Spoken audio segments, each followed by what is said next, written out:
32 years. Over 1,000 locked rooms. Thousands of dollars bet on what might be hiding behind a rolling metal door. He found lost paintings worth $300,000. He pulled comic books, diamonds, and antique furniture out of forgotten concrete boxes while cameras rolled and millions watched. They called him the Gambler. And for over a decade on Storage Wars, Darrell Sheets was the man who made risk look like pure instinct. Then, in April of 2026, the world lost him. And what came out afterward, about the private pain behind the public bravado, shocked his fans more than anything he ever found inside a locker. Darrell Sheets was born on May 13, 1958, in Los Angeles County. His father was a junk dealer who dragged him to auctions before he was even a teenager. By 12 years old, Darrell already had an eye for value buried inside piles of things everyone else had written off. He dropped out of high school at 16, drove trucks, laid carpet, did construction work, and then, in 1981, at 23 years old, he committed to the thing his father had shown him, storage auctions, buying abandoned lockers, mostly sight unseen, and betting that whatever was inside was worth more than whatever you paid. But here's what most people don't know. He did this completely alone, in total obscurity, for nearly 3 decades before anyone pointed a camera at him. His style was bold to the point of reckless. He would drop thousands on units he had barely glanced at while other buyers shook their heads. They started calling him the Gambler, and the name stuck because it was simply true. He was always swinging for the big hit. Then, in 2010, a television show came calling, and the man who had been gambling in silence for 30 years was about to become one of the most beloved reality stars in America. But before we get to the fame and the record-breaking finds, you need to understand what storage auctions actually are, because the stakes are very, very real. Storage Wars premiered on A&E on December 1, 2010. The premise was simple enough to explain in one sentence but addictive enough to fuel over a decade of television. When a renter stops paying for a storage unit, the facility eventually puts the locker up for public auction. Buyers gather. The rolling door goes up. They get 5 minutes to look inside from a distance. They cannot step foot in the unit. They cannot touch anything. They can only see what's visible from the doorway. And then they bid. You might be bidding on a room full of priceless antiques. You might be bidding on broken furniture and mildewed clothing. You will not know until you cut the lock and start pulling things out. And that's exactly the kind of gamble Darrell Sheets had been living on for decades. He appeared on the show alongside his son Brandon, who was in his early 20s when filming began. The father and son dynamic became one of the most beloved parts of the series. Brandon had learned the trade the exact same way Darrell had, watching his father. Their banter was natural. Brandon would shake his head at his dad's riskiest bids. Darrell would grin and bid higher anyway. The show also threw Darrell into a cast of vivid rivals. Dave Hester, the aggressive competitor who became his on-screen nemesis. Barry Weiss, the eccentric collector. Brandy Parsanti and Jared Schultz, the young couple grinding to build a business. Among all of them, Darrell stood out because he genuinely looked like he was having the time of his life. He laughed when he lost. He boasted when he won. He treated every auction like an adventure, and that energy was contagious. Over 14 seasons and 163 episodes, he became one of the most recognizable faces on the network. But what did he actually find that made him legendary? The answer starts with a $3,600 bet and a stack of wrapped canvases nobody expected. The single biggest find in the history of Storage Wars belongs to Darrell Sheets. And it happened because of the thing that always defined him. He took a risk nobody else would take. During a Season 3 episode, Darrell and Brandon bid on a locker in California. The price climbed higher than most buyers were comfortable with. Darrell won it for roughly $3,600, at the time, more than his monthly mortgage payment. When the door went up, the visible contents weren't obviously valuable. Cardboard boxes, odds and ends, and what looked like wrapped canvases leaning against the back wall. When they started unwrapping those canvases, they found paintings. Beautiful, vivid, surreal paintings. And what those paintings were worth, nobody in that parking lot could have guessed. The artist was Frank Gutierrez, a renowned Mexican Chicano painter whose dreamlike work featured vibrant color and symbolic imagery. Darrell brought in a certified appraiser of Latin American art to examine the collection. She spent hours going through every piece. The appraisal came back at approximately $300,000. The moment that number was revealed on camera became one of the most iconic scenes in the show's history. A $3,600 bet had just turned into the biggest single locker payout the show had ever recorded.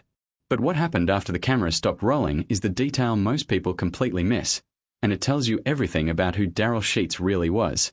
After the episode aired, Darrell tracked down Frank Gutierrez himself. The locker had actually belonged to the artist. And rather than simply celebrating and moving on, Darrell contacted him directly. He later posted online that the best part of the whole experience was getting to speak to the man behind the paintings. He described him as a very wonderful person. And then he said he was giving him back a lot of his personal items from the locker. He kept the paintings. He returned the personal belongings. A small act of decency that never made it into the episode. But that wasn't his only big find, and the next one came with a very different kind of story attached. During Season 5, Darrell bid roughly $15,000 on a large locker packed floor to ceiling with toys and comic books. G.I. Joes. Hot Wheels. Specialty collectibles. Over 3,000 individual comic books stacked in long boxes. When everything was tallied, the collection was valued at around $90,000. He called it the holy grail of toys. But storage auctions are not always treasure hunts. Sometimes what you pull out of a locker is deeply unsettling. In one episode, Darrell found a small steel lockbox. He drilled it open on camera. Inside was a velvet pouch. Inside the pouch, a partial jawbone with teeth. He immediately called the authorities. A deputy arrived, determined the bone was likely human but very old, possibly archaeological in origin, and took it as evidence. Darrell was never compensated. This was the world he lived in. One locker could hold a fortune in lost art, and the next could hold something that made your blood run cold. Then, in 2019, something happened that reminded everyone that the gambler wasn't indestructible. For months leading up to it, Darrell had been feeling off. Fatigue. Shortness of breath. The kind of symptoms a 60-year-old might chalk up to age and push through. Which is exactly what he did, until his body refused to let him push any further. He suffered a heart attack. And the diagnosis that followed was far more serious than a single cardiac event. Doctors told him he had congestive heart failure, a condition where the heart can no longer pump blood effectively, causing fluid to back up into the lungs. Every breath became harder than the last. He told his fans himself, in a post that carried the same blunt voice he brought to the show. He said he had been very sick for 3 months. He said he had experienced a mild heart attack. He asked for prayers. 4 weeks, there was silence. Rumors spread that he had died. But Darrell came through. He left the ICU. He walked again. He survived. What changed, though, was everything. He could no longer lift heavy items. He couldn't stand for long periods. The physical demands of storage auctions, the very thing he had done for 32 years, were now beyond his body's capacity. His final full season was Season 14, which aired in 2022. He officially retired from storage auctions in January of 2023. He moved to Lake Havasu City, Arizona, and opened a small antique store he named Havasu Show Me Your Junk. The cameras were gone. The crowds were gone. The competitive energy of auction day was replaced by the calm of a shop where people wandered in to look at old things.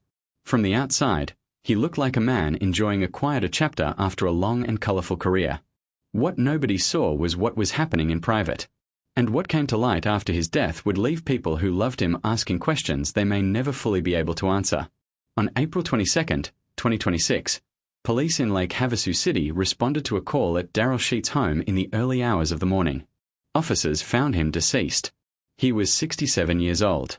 Tributes poured in immediately from fans, from fellow cast members, from the production team. 2 weeks later, the Mojave County Medical Examiner's Office confirmed that Darrell Sheets had taken his own life.